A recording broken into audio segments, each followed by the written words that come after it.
Hi, everybody. My name is Farah Ahmed. I'm here with Sue Hounstein, and we are doing conversations about the bond. I'm with Fort Bend Voters League. Sue is with Fort Bend CAN. We really care about educating the voter in the upcoming May elections. Believe it or not, it's not just school board races, but you have this $1 billion bond that everyone's talking about. And Jeff Wiley is here to talk about it, and I'll let Sue take it away. Okay, well, thank you for joining us today. We appreciate that you're here, and we know that if you're sitting in and watching this video, you have an interest in the upcoming election. As most of you will remember, it is a Saturday election this go round. It is Saturday, May the 6th, and the polls are open from 7 a.m. to 7 p.m. Early voting will start April 24th, it's a Monday, and will end on Tuesday, May the 2nd. Those hours vary, and because there's not much on the bond this time, most of the cities have bypassed elections this year.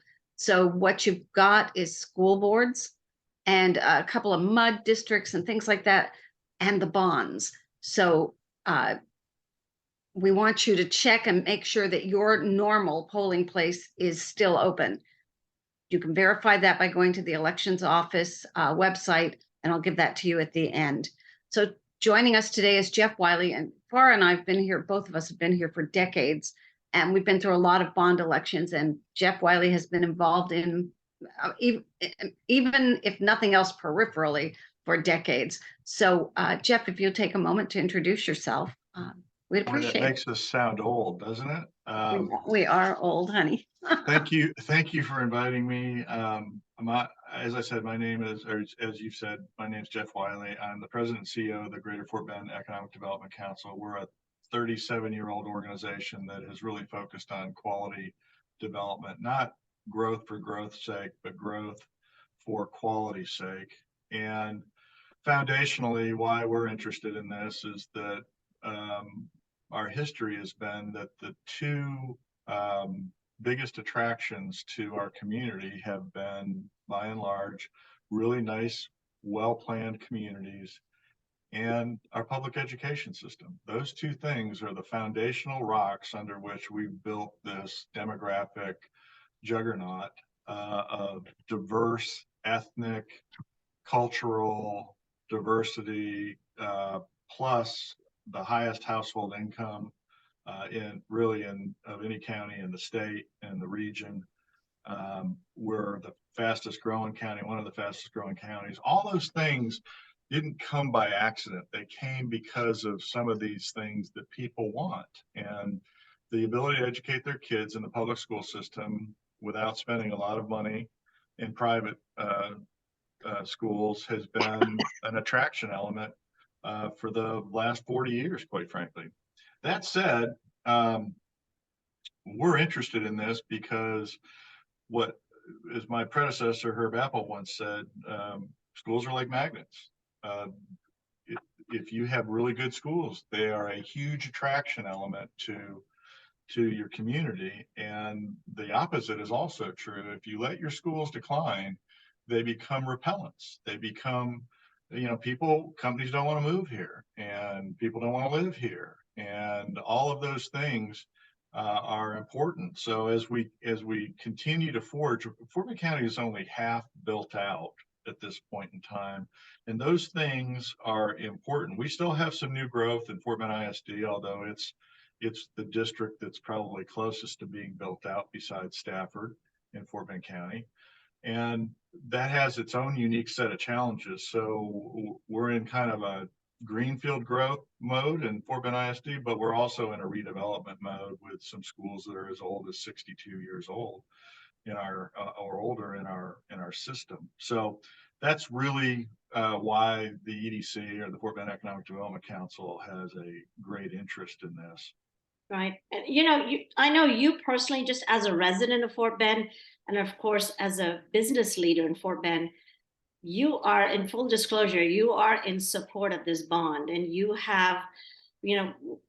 made a way of explaining to everybody about why this bond is important to the business community, but to the residential community. Everybody remembers when you move into a neighborhood, what's the number one reason you move into? And it's really for schools.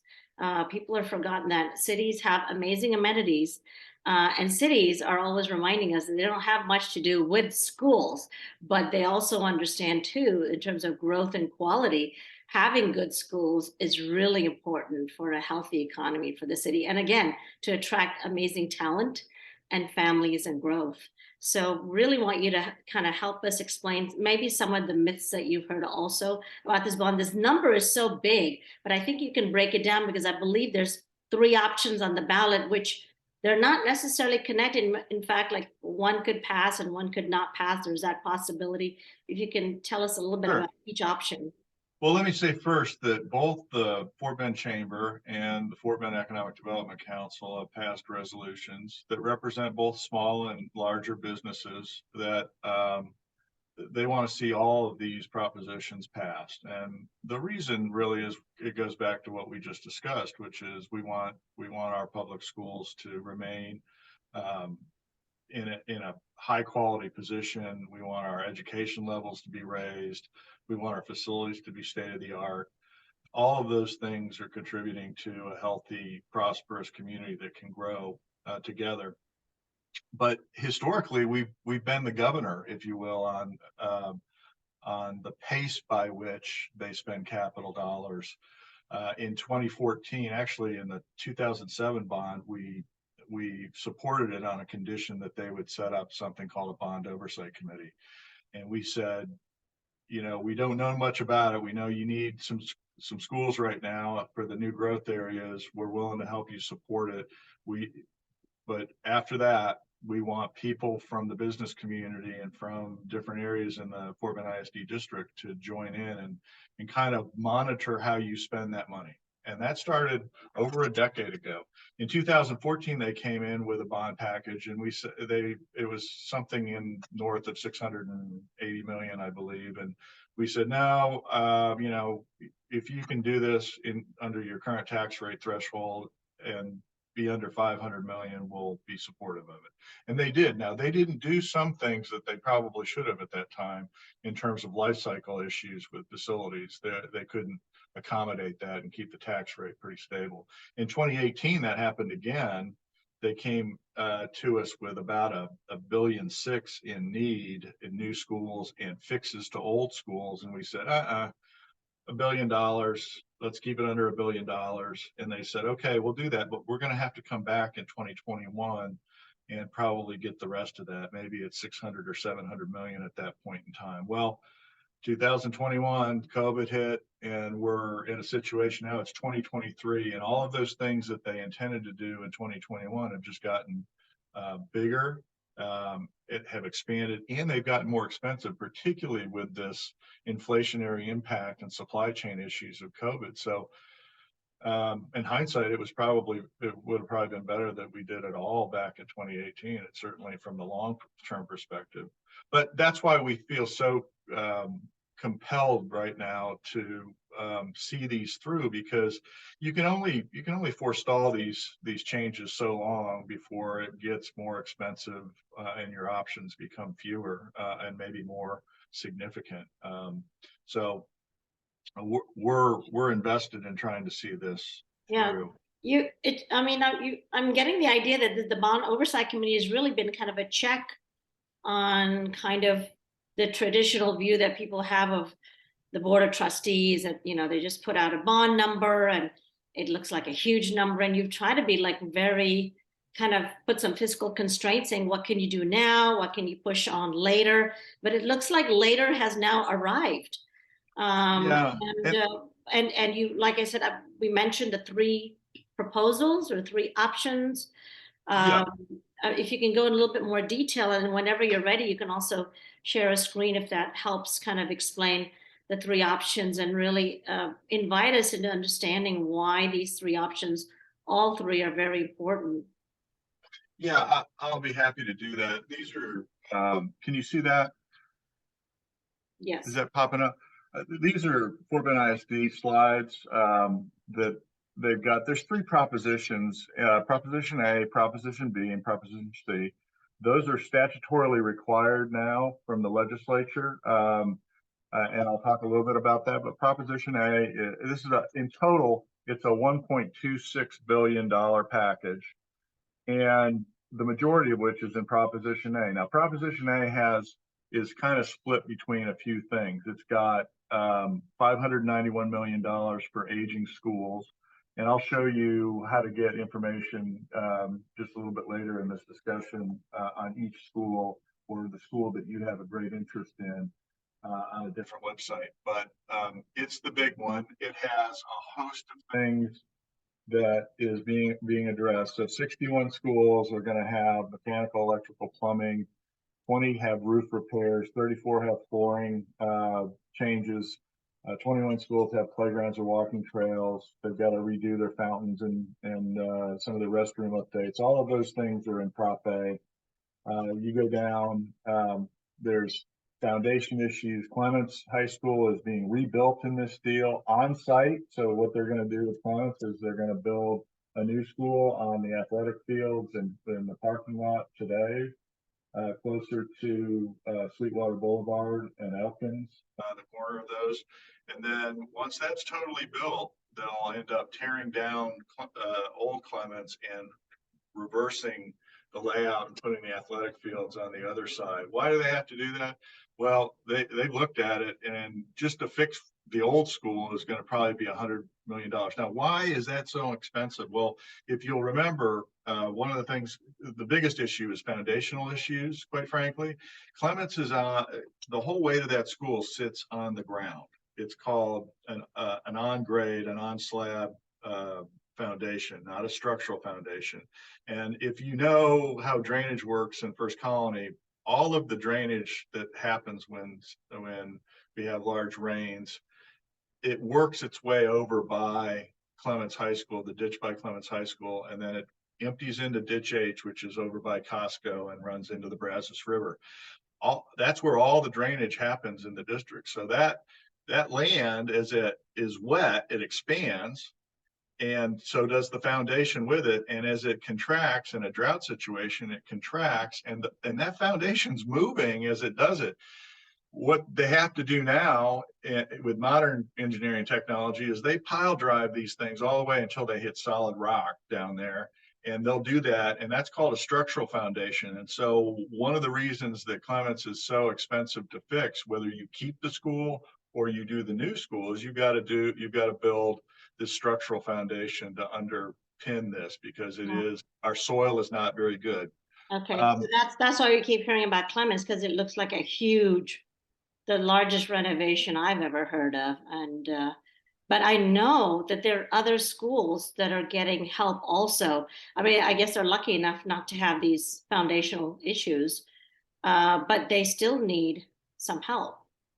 Yeah, I want to cover two real quick things, because I think this speaks to how the school district needs to get efficient over time. As Fort Bend County has grown, these schools have aged, and in many cases, the kids have grown up, gone to college, or gotten jobs and left, but the parents have stayed there. And so where we used to have all this growth, we've got schools that are half filled. And the district understands this, particularly in our older areas. And so what's going on now is kind of a consolidation effort. This is the first of multi steps in the future to become operationally efficient. So what they're going to do is go in two situations, up in the Mission Bend area in the north and in the Briar Gate Blue Ridge area in the southeast. They're going to take two schools and combine them into one.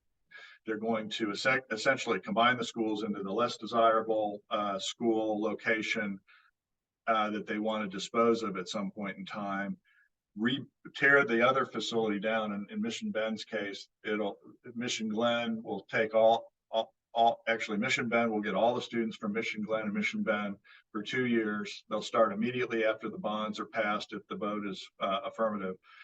And then what will happen is they will tear down Mission Bend, rebuild it. And once that's done, they'll move all the kids back over to this new school. It'll have enough capacity to house both of those student populations, plus some for future growth. They're doing the same thing down in Briar Gate and Blue Ridge on the southeast side. So in this case, everybody will move to Blue Ridge for 2 years. They'll tear down Briargate and rebuild Briargate, move everybody back. And they will increase their design capacity and their student occupancy in those buildings.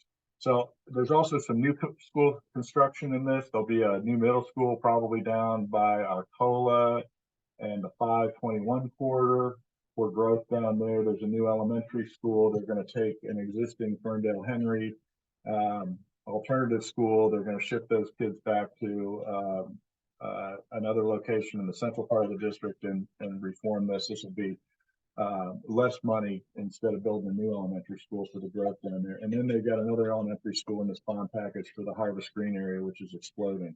Yeah. And if just for time constraints, and also, where can people find more information? And I'm hoping you'll go over the option B and C also. Yeah, let me quickly say that. So the option B is a secondary item. In this case, option A also had some technology, a whole network rebuild. But this technology, anything that's iPad or electronic devices, PCs for the district or the students or the staff, has to be a separate proposition by statute. So proposition B is basically $52.5 million to refresh all of the computers for the district and the any learning devices for the children and the teachers. So that's what proposition B is about. As you know, PCs pretty much are, you can keep a PC for 5 years without replacing it. It's a miracle these days, the way that speed and efficiency and some of these programs are requiring RAM and disk space. Proposition C is a natatorium, and it's intended to serve the southeast part of the district. Katy has 7 natatoriums for their high schools. We have currently 2, one up in the Hodges Bend Middle School area in the northern part of the district. We have one in the central part of the district by the school's administration building, and there's nothing that serves anything really south of Sugar Land, Missouri City, or any place down to essentially the 521 corridor in the district. So those are the three propositions that are on the ballot that have to be considered, and you vote on those independently, right? They're up or down on each one of them. Yeah, I think I need to not call them options, they're propositions. They don't, one doesn't really replace the other. You're looking at all three, and all three addressing totally different things. There's not an overlap. But I know Sue had questions. A lot of people ask about, our teachers and how they're going to be taken care of. And yeah, well, go ahead, Sue, ask the question. Well, no, she's broached it. Go ahead. Well, yeah. Let me be clear on this. What is being asked today in this proposition, or next week and on election day on May 6th, is about capital items. It doesn't have anything to do with teacher salaries. It doesn't have anything to do with how efficient or inefficient you believe the school district operates within those facilities. Those are things that probably have more merit in terms of discussion about who you're going to elect for school board members, right? They're going to have oversight of those things. But remember, the district, and this is tough for people to understand because school finance is very difficult, but just understand this: the school does not get paid on the revenues that it raises for operations. In other words, there's 2 parts of your tax rate that exist. There's something called INS, or it's really the capital items, and that's what this bond issue is about. And that vacillates between 26 and 30 cents and doesn't change much, because you got to remember, these are like stacked multi-year, 30-year debt cycles that have been in place for the last 60 years. Some of that stuff drops off, some of it picks back up as we add new bond, but generally it's like a mortgage for a residence, right? You don't finance big capital items out of operations expense. What's in your wallet today or what you're earning over the next year. You finance those big purchases with debt structure. And there's an important reason for that, because that facility is not just going to serve the people that live here today, but it's going to serve the kids and the people that live in these households and go to these schools over 30, 40, 50, 60 years. And so you want that capital structure to be something that is paid for over a long period of time by those that use it. Operationally, that's a different thing. The operations piece of your tax rate, which is the largest piece, and I don't want to get too detailed here, that really goes to the state, right? Your property values go up, the revenues go up, you see it on your bill, you're frustrated about it, but that money all goes to the state. The only way the school Fort Bend district doesn't keep it. that's Fort Bend right. doesn't get to keep it. The only way that the school district gets compensated from the state for the annual operations expense is based on how many kids are in seats.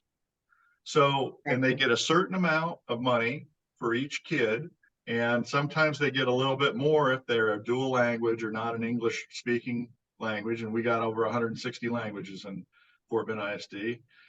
And sometimes if it's a special needs, they get a little bit more. But I will tell you this, the state allocation or allotment, as they say, per kid hasn't changed since 2018. That's what the legislature is supposed to do. That piece is supposed to be a shared responsibility between local taxpayers and the legislature.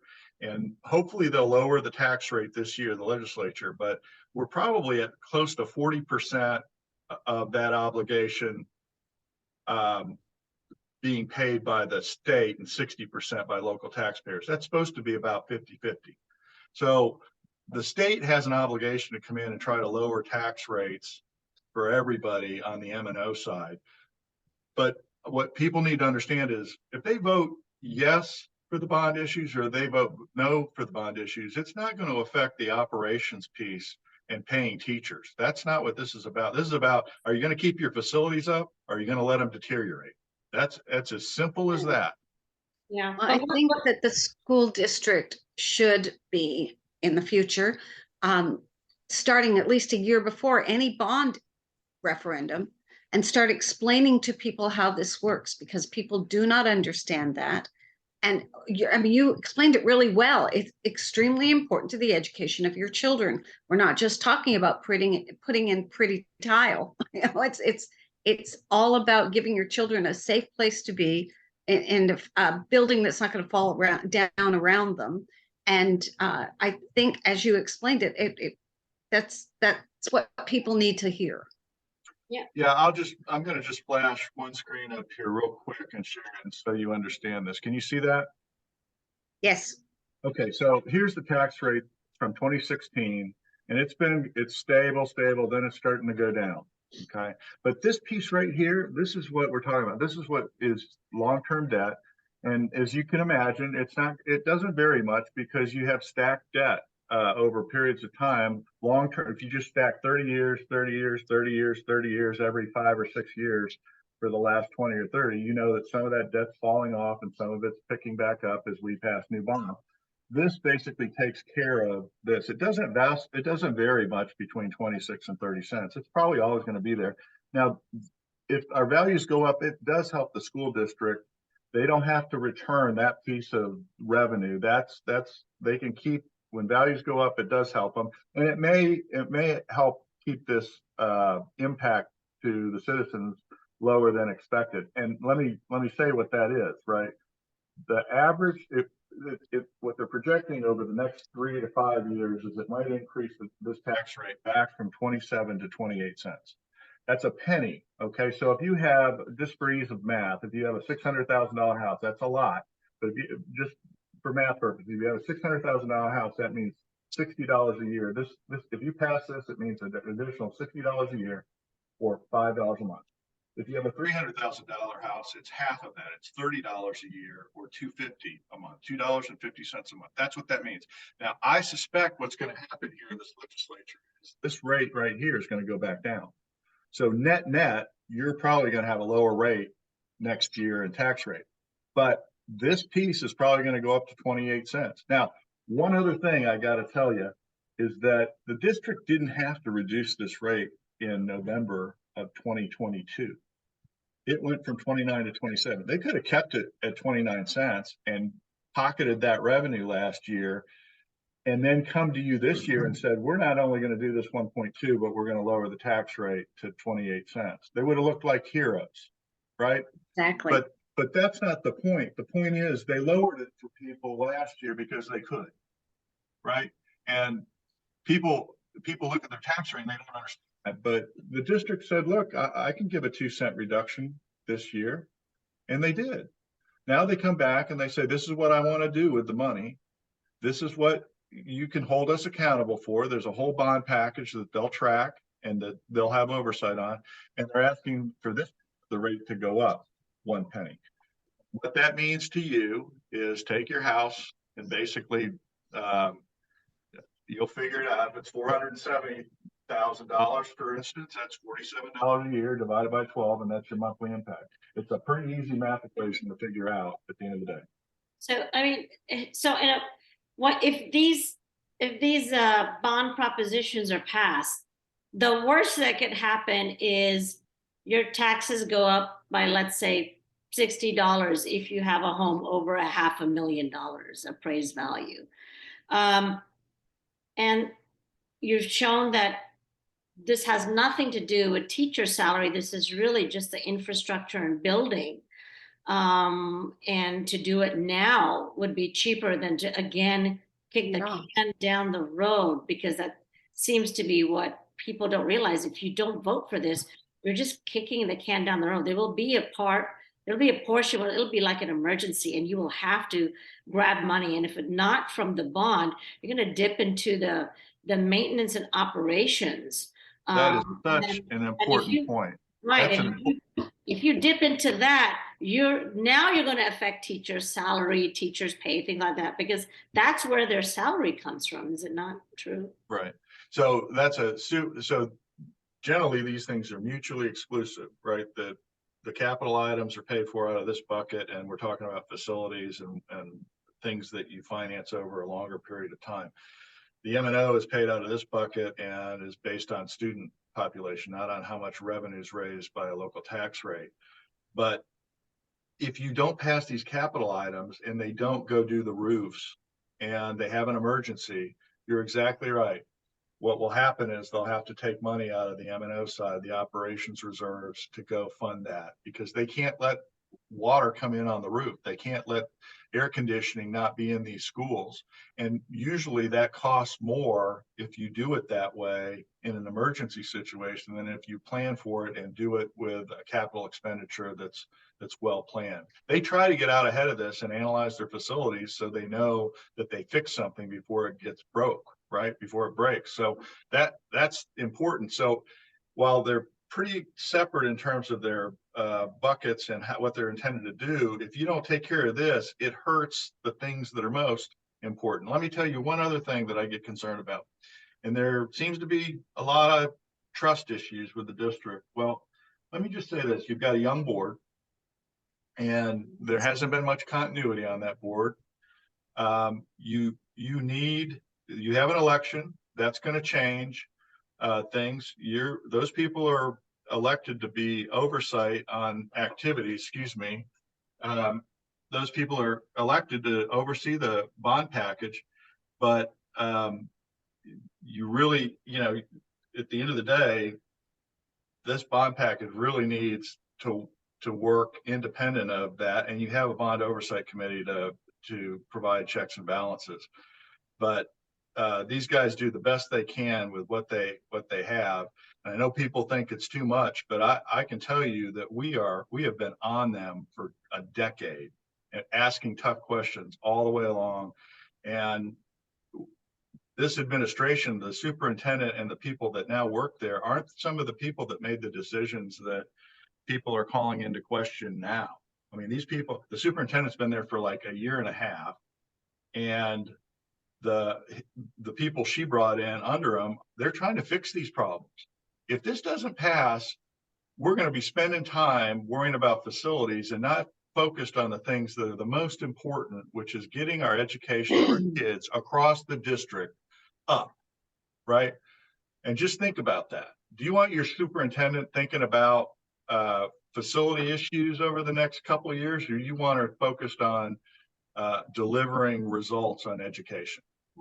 And if this fails, they aren't any farther ahead on all of these issues. You're not taking anything off the table in terms of their need to focus, right? And I would rather see this pass and then hold them accountable to try to get education levels up in every one of our schools than to basically ditch this thing and then, you know, not have them focus on the right things. Right. I know Sue and we've talked to a couple of candidates, and Sue, go ahead. I know you had a question.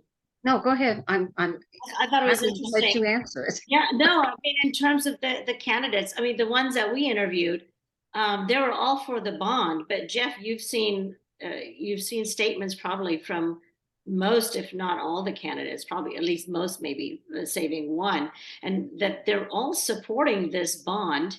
And this bond is clearly touching 60 schools, 60 schools in the district. It's not there for just a handful of privileged schools or things. That these are kind of the myths or rumors that are all swimming around. But I think that we were talking about, okay, what are, you just mentioned, what are the terrible things that are going to happen if this bond doesn't get passed? We know, what we need to get it passed, but what's the dark clouds in terms of not passing this bond? I mean, what do you see happening immediately in terms of tax rate issues and things like that? Well, I think your tax rate won't go up by a penny. I think the legislature is going to do what it's going to do on the other side. I hope they fix the issue. They need to do it. The legislature needs on the M&O side, the operation side, they need to lower the rate. They also need to increase teachers' pay, and they need to inflation adjust what they pay per student for these school districts. You can't pay at 2018 dollars when we're in 2023, and we all know how much stuff costs today. And so, for a host of reasons, it's got to be a partnership between school districts and the legislature to fund appropriately public education. Remember, whether you want vouchers or you don't, whether you support public charter schools or you don't, the lion's share of the responsibility of educating Texas's kids are going to end up in the public school system. It just is. There's no other way. And they're going to be, probably, if those things come through, the provider of last resort, which means they're going to have the challenges that other charter schools don't seem to have, which is, generally, sometimes it's two-parent engagement. You've got engaged parents. You don't have two parents working. There's more attentiveness. There's all of that stuff. So what I'm saying is, whether you support competition or not in the public school system, the school district, the trend is going to be that it's going to be more expensive to educate public kids if we don't support these people right now. Right. And my kid's a teacher, was a teacher in Fort Bend ISD. She no longer is. But I know what they have to go through. And since COVID, it's been a challenge. Kids' attentiveness, how they learn, their dependence on mobile apps and mobile products, iPhones and iPads and those things. I mean, it's a different, challenging environment. So they got their hands full. But the one thing people don't understand that I really want them to understand is, we can sit there and say the school district isn't doing their job, but I want you to remember this. Every day they pick up 30,000 kids and they deliver them to school and then they return them safely. I don't know who has that kind of responsibility in the entire Fort Bend County political sphere or any other sphere that I am aware, any private business. These guys have immense responsibility. And half of the time, the feds are telling them to do stuff and don't fund it. And the other half, the state's telling them what to do and don't fund it. Those are called unfunded mandates. So they got a lot of people that are telling them what to do and how to do it. And the good people that are trying to do the right thing are just trying to get our kids' education levels up. And when you have people coming in that don't even speak the language, and you have to take them where they're at and move them to where we expect them to be by the time that they graduate or hit certain conditions, it's very tough. Those are challenging things.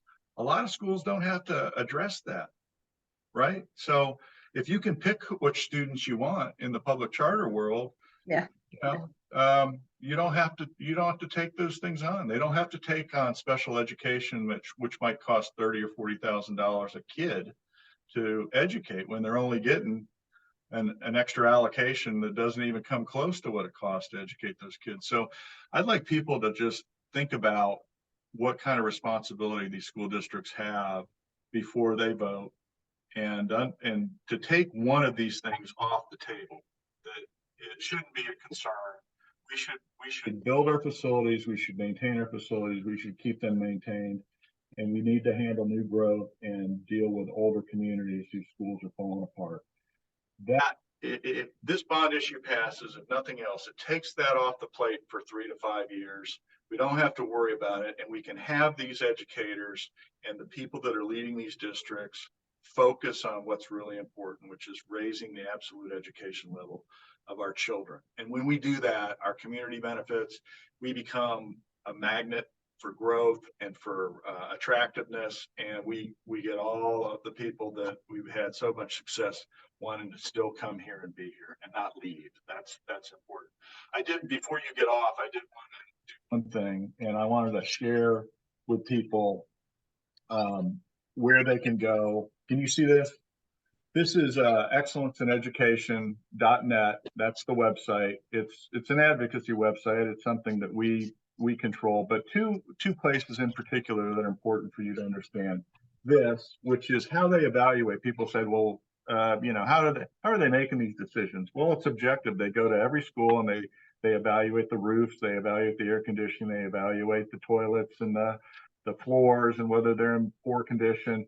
And they come up with something called a facility condition index, and that looks like something like this. They also have a design capacity and current enrollment. So if you pressed on that button, you'd get this thing, and every school in the district is evaluated. The higher the number, the worse it is, okay, in terms of condition.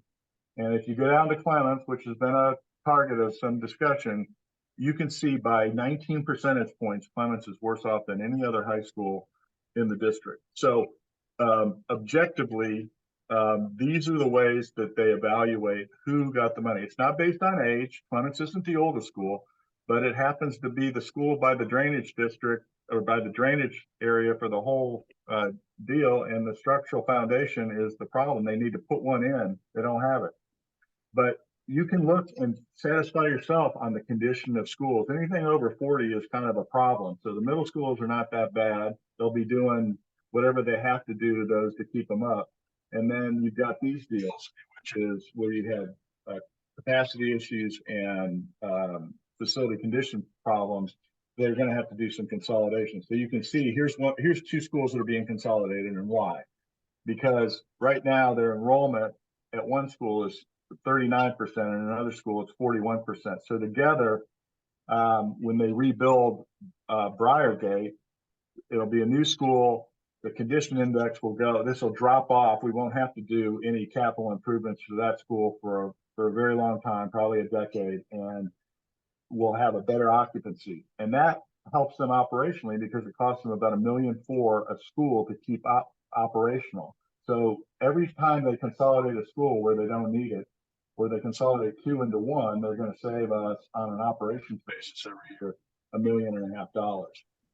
Finally, those are our oldest schools. It seems like some of the oldest elementary schools, right, in the district. And you'd expect that, right? Yeah.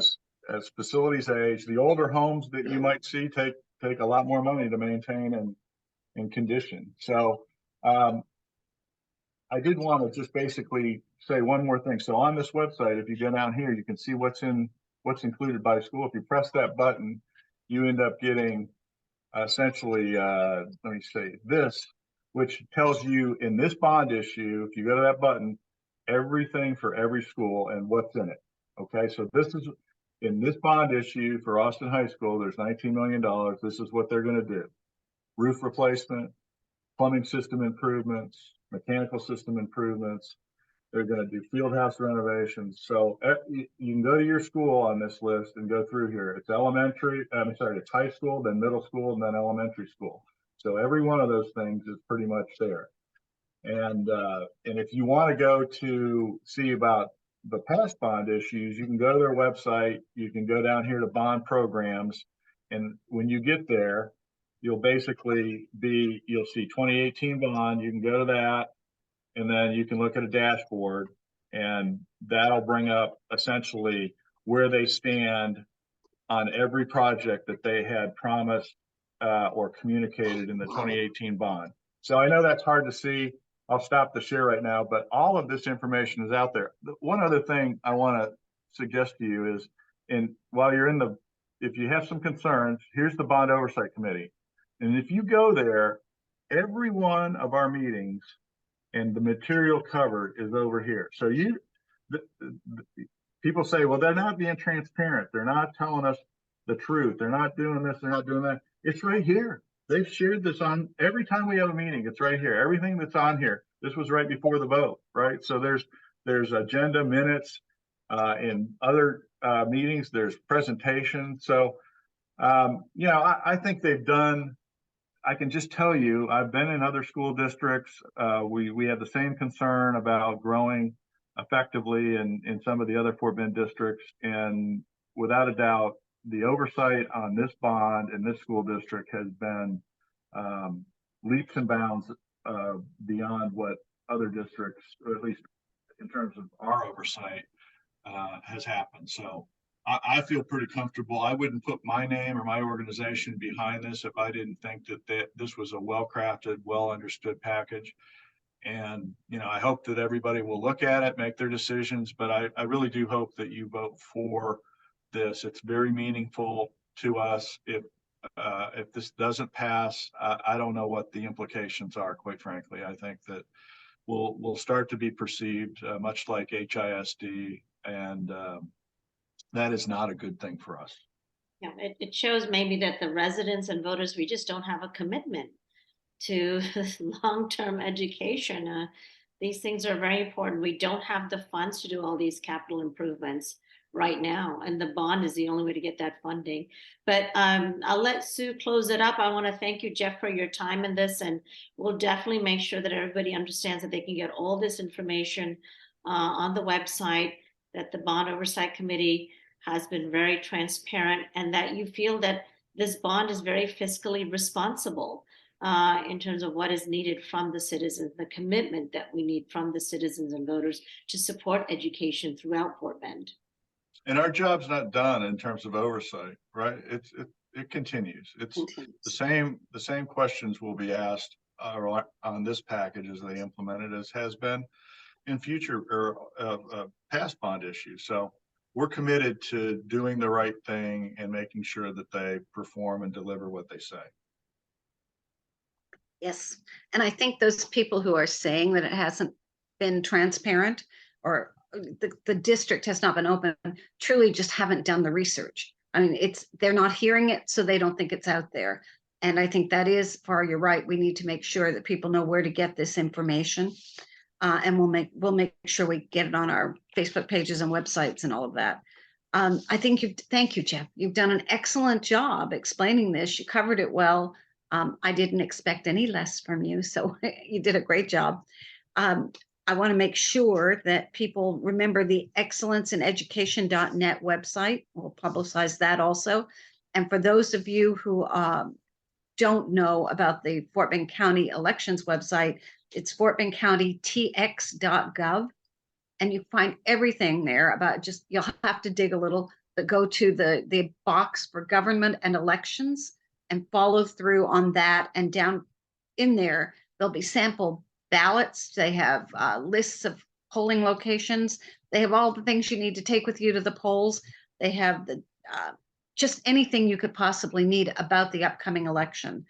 Again, the date is May 6th. It's a Saturday, 7 a.m. to 7 p.m. No excuses. You also have Monday, April 24th through Tuesday, May 2nd to get to the polls. So there's plenty of time for that. There are a couple of locations open on Sunday if that's the only day you can go. Thank you so much. We really appreciate that you stuck with us and watched the presentation. And if you have questions, you can reach out to Far or I through the website, through the Facebook page. Thank you. Appreciate it, Jeff. Yep. Thanks. Bye-bye. Bye. Appreciate it. Thank you, Jeff.